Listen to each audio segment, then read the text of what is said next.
Hey guys, TPW is back with another one. It's AEW Dynamite results and Rampage preview. I decided to put the episode, put both of them into one this time around, just because it's easier, number one, and number two, you guys get longer content. You're welcome.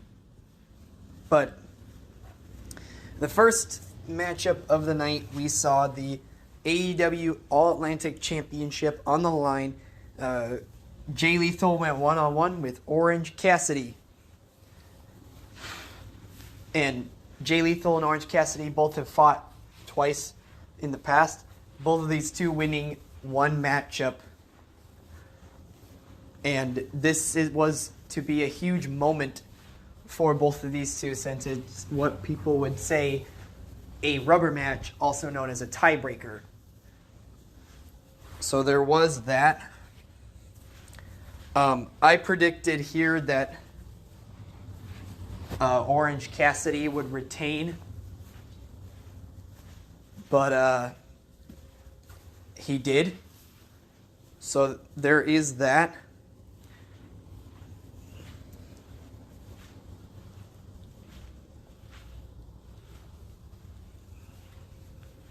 Jeff Jarrett attacked Orange Cassidy after the matchup. Renee Paquette was backstage with Powerhouse Hobbs, who said it was unfortunate what happened to Wardlow, getting his car broken into and his belongings stolen, his TNT title stolen, and that tonight he's becoming the TNT champion. Ricky Starks made his way to the ring for a strong ovation. Before he could say what was next for him, the Bullet Club music hit to a huge pop. Starks was attacked from behind by Juice Robinson, who dropped Starks with the left hand of God and DDT to stand tall.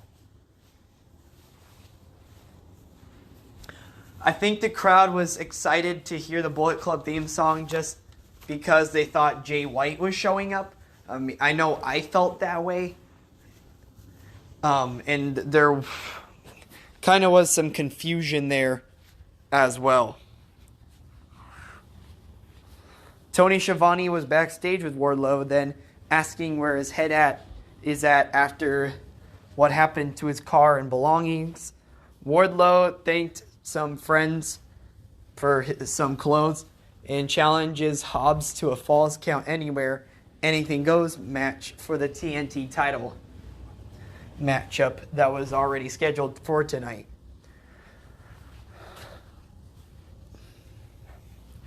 Ruby Soho then took on Sky Blue, and in my prediction, Ruby Soho was to get the victory, and she did. Renee Paquette was backstage with Hangman Adam Page, asking how he's been doing, and Page said physically he's been better, but Sunday, he let his heart blacken because he had to. If you want to push him, he'll take you to hell and ride back out. Paquette asks if this means he and Moxley are finally done. Paige apologizes to Paquette for what she had to witness, but not to blame him. He said after this past Sunday that he is finished with Jon Moxley. Then we saw a video package of MJF following his title defense at Revolution. And he told people who thought Bryan Danielson was on his level should get their brains checked, and that MJF has a horn growing out of his forehead as his back is no longer against the wall. And March 15th is his birthday, so he's going to stroll into Winnipeg and have a party. And that his reign of terror has just begun. FTR showed up and talked about needing a moment after everything that's happened lately.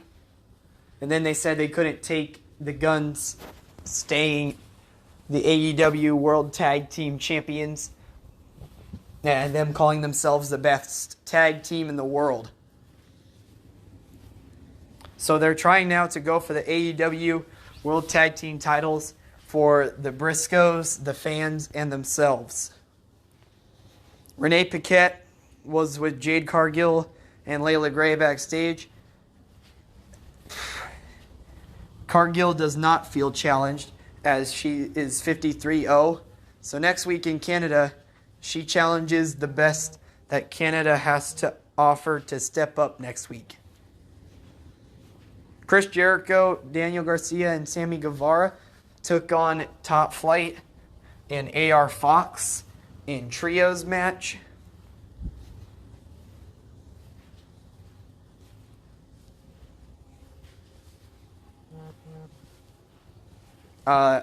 In my prediction, I said Top Flight and AR Fox were getting the victory here. That did not happen, which was a bit surprising to me.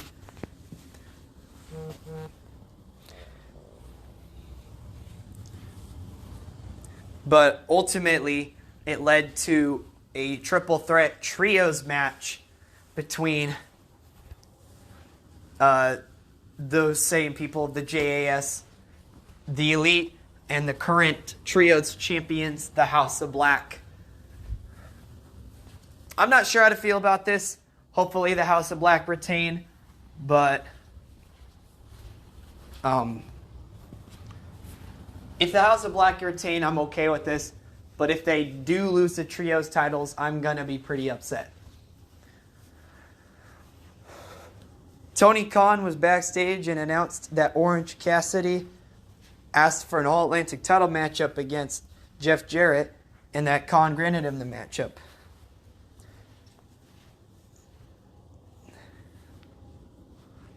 And AEW changed the All-Atlantic title to the AEW International title, saying that the title is being leveled up. Next week, it was announced that Jarrett and Cassidy would go one-on-one to, I guess, find out who will walk out as the international champion instead. I really do like the name change here. The All-Atlantic thing was kind of dumb, and changing it to the international is much better in my opinion. It kind of feels like it kind of feels like the All-Atlantic title was going to be that it is the Intercontinental title anyway. So just there you go. The international title. It definitely sounds better. I wouldn't say it's an upgrade. It's just a rename. Bryan Danielson post Iron Man match is shown saying MJF was right in that Danielson thought his first instinct when he woke up being unconscious was he needed to fight, though he realized he couldn't feel his arm, and it dawned on him what Max had said. He wouldn't be able to play with his kids. He tapped and it made him more ashamed than anything else, and then he said it was time to go home. And then we saw Jon Moxley and Claudio Castagnoli to go one-on-one with Alex Reynolds and John Silver. I was not able to predict this matchup, but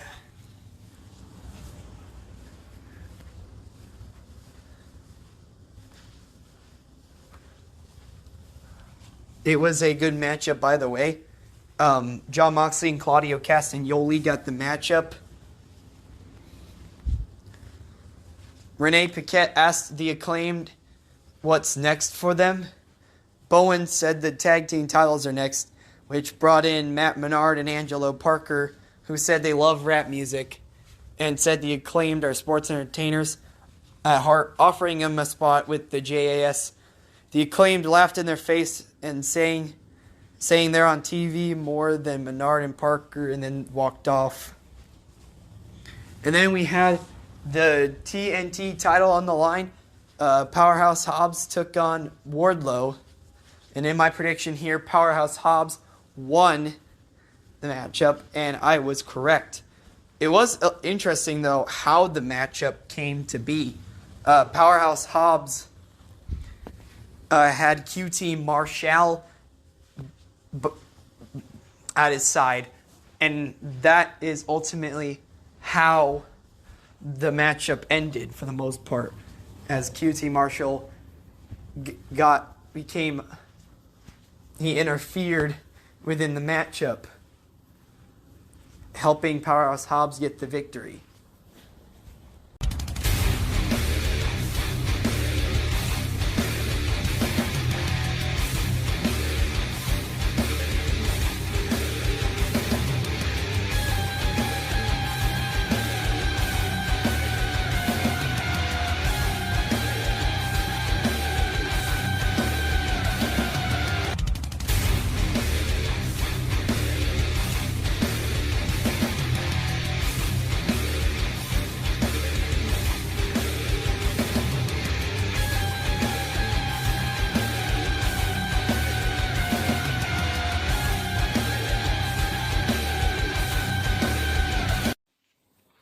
Okay, but now it's time for AEW Rampage preview.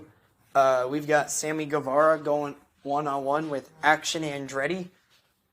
And I see Action Andretti getting the victory here against Sammy Guevara. The Acclaimed will be in action, in which they'll win, most likely. Konosuke Takeshita will go one-on-one with Preston Vance. And I see Konosuke Takeshita getting the victory here. I would not mind seeing Preston Vance get the victory in this matchup either, though. And then we've got Riho going one-on-one with Nyla Rose in one-on-one action. And in that matchup, I see Riho getting the victory up against Nyla Rose. But there you go, guys. That's it. This is TPW Talking Pro Wrestling. I'll see you guys on the next episode. Good night, everyone.